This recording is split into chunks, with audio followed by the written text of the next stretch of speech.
Hello, I'm Miss Bilal, and I am here to talk to you all about what an acceptable use policy, or AUP, is and how important they are to the staff and students at the foundation school. First and foremost, as most of you are already aware of, an acceptable use policy is a document created by the school in conjunction with the IT professionals that outlines the do's and don'ts of how to properly use the computer network. In normal circumstances, there would be an acceptable use policy that outlines the do's and don'ts for students, and as well as an additional one for the do's and don'ts of teachers and staff. As far as foundation school goes, due to the extreme nature of the learning challenges of our students, um, foundation school has decided to combine the acceptable use policy for both staff and students into one easy to read document. Now, it's important that each school should have an acceptable use policy so that those coming in and using the network understand the things that they will and will not be able to do. Because of the sensitive nature of the information that is passed through the network on the internet, as far as students' names and personal information, it is imperative that those on the network understand that there are certain firewalls set in place to ensure the safety and protection of our students. Teachers and staff are expected to follow those same safety protocols outlined in an acceptable use policy, and also demonstrate proper use of computers and the computer network so that the students can get a better idea of how they should be using the computers. Um, our school's policies are a little different from a normal school. We are an alternative school, and we focus our efforts on teaching students with emotional learning and other physical challenges to learning in a regular school environment. Therefore, it is important that everyone understands what needs to happen when using the computers.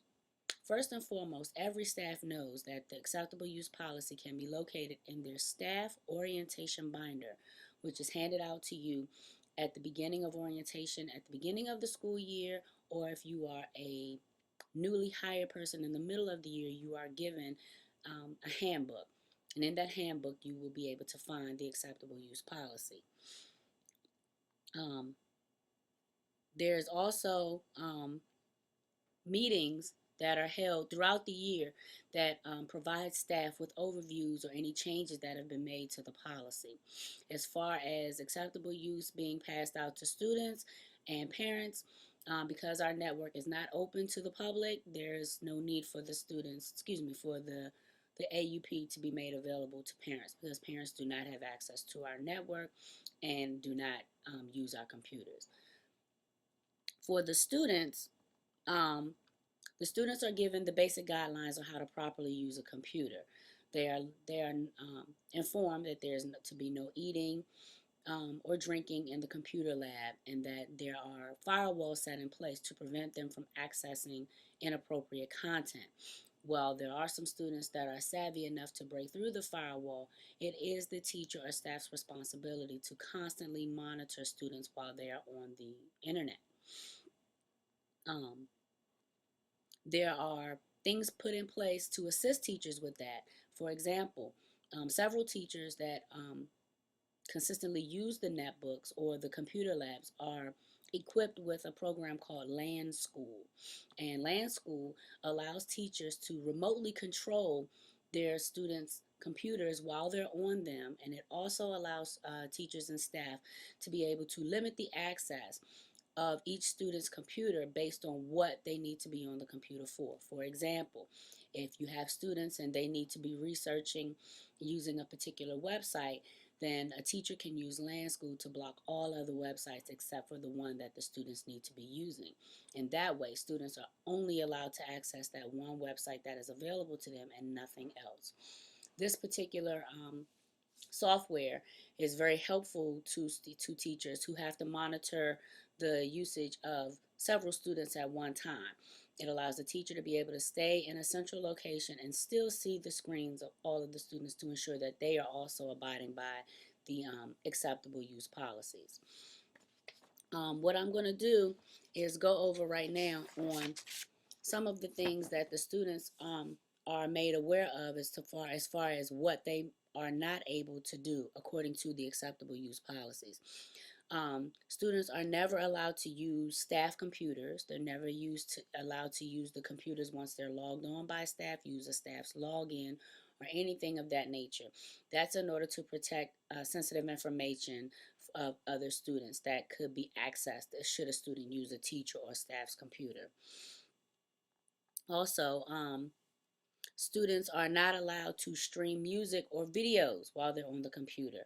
That opens the network up to viruses and things like that, and that could severely damage the computer's network and crash the network, which would be a disaster for the school, if you all know what I mean. Students are not allowed to download any software to the computers. We have a firewall system in place that is very effective at blocking students that don't have any, blocking anyone from downloading anything without administrative credentials. As far as staff, staff do's and don'ts in the acceptable use policy for foundation school are just as similar as those for students. Staff is not allowed to stream music videos or anything like that because it affects the bandwidth. And because we're a nonprofit organization, we have to pay for our bandwidth, and well, it's donated to us, and we have to be able to justify the amount of bandwidth that we're using and show that it's being used for educational purposes only. So streaming music and videos takes up a lot of bandwidth, which in turn slows down the network for others. So in addition to it opening up the school to viruses and attack, it also hinders the productivity of others in the building. So no streaming or downloading of music. Staff is also advised not to access any personal email.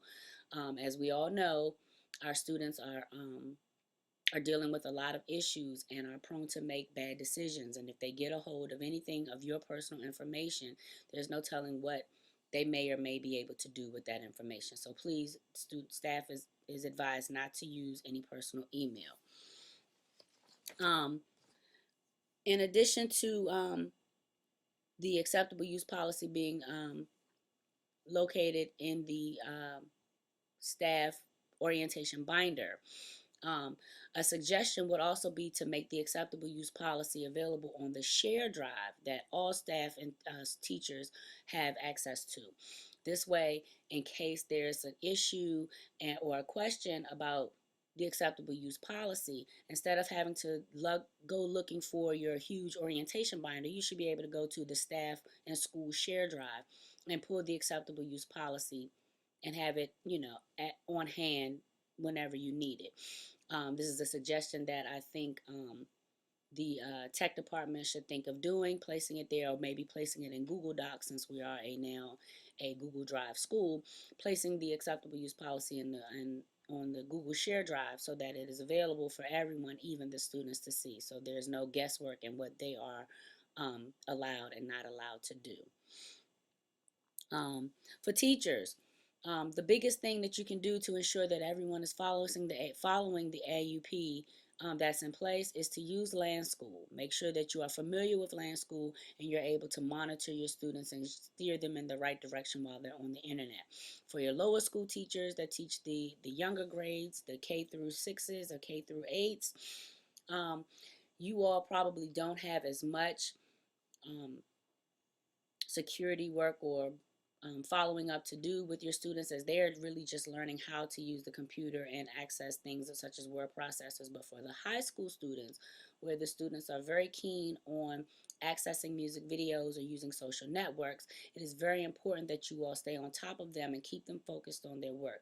So having Land School as a software to your benefit can help make that job just that much easier for you. In addition, it always helps to use proximity control, walk around to each student, check on what they're doing, and ensure that they understand their assignment and that they are steering themselves in the right direction while they are on the internet. In addition to using Land School to police the children while they're on the internet and supervise their research and internet use, it's also helpful that you, as the teacher, model appropriate behavior while on the computer. If you're always on task and doing the things that you're supposed to do when your students are around, then they in turn can model that behavior when they are also on the computer. Believe it or not, these kids are always watching us, and if they know that you're always on task and doing what you're supposed to do, trust me, when the time comes, they will emulate your behavior and follow suit. It is also helpful to explain to the students why they need to stay on task and not visit any additional sites. Students are very tech savvy these days, so they do understand the threat of viruses and the threat of predators and things like that on the internet. Explaining to them why these rules are in place gives them a better understanding of why they need to follow the rules. If not, we do know that the tech department has no problem coming up and doing a small brief seminar with the students to also explain to them the issues of why they're unable to stream music or watch videos on YouTube and things of that nature. Information is empowering. If you give the students the information, then they have no excuses to say they didn't know why.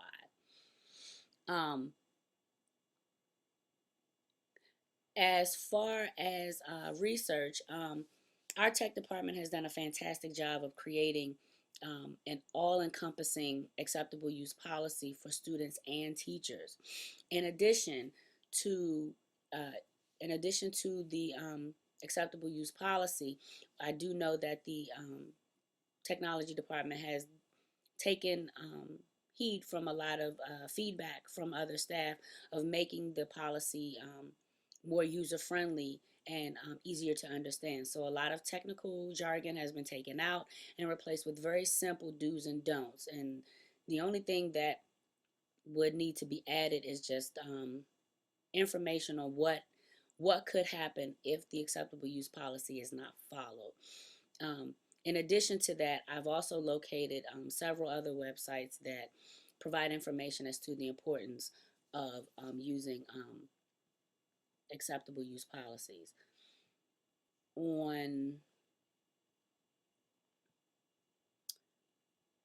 From the University of Maryland University College, they have a document called the International Safe Society of Technology and Education and National Council of Accreditation of Teacher Educators, a list of things that make using technology in the classroom more effective. One of the things they list as a standard is promoting digital citizenship. I will take a screenshot of that particular standard for you. Just one second, and that way you will be able to see it.